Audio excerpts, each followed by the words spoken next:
In this quick video, I want to show you what to do if you have a jammed stapler where it's not stapling anymore and there's a stuck staple.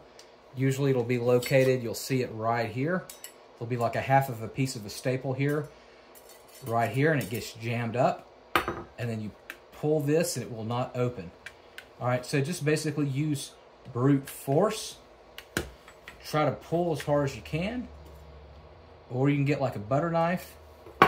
Or better yet, if you have a flathead screwdriver. And if you can get on this end, you're going to pry it open.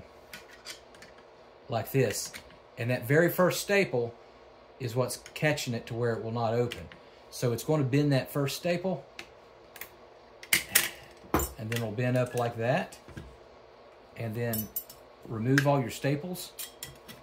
You could try to use a butter knife or a flathead, but preferably a steak knife is better, or a sharp knife. And then you get that very end there and you pry it open like that. And you push forward. And then you move all these staples out of the way where you just have the one that's stuck. And then get the steak knife to pry open that stuck staple.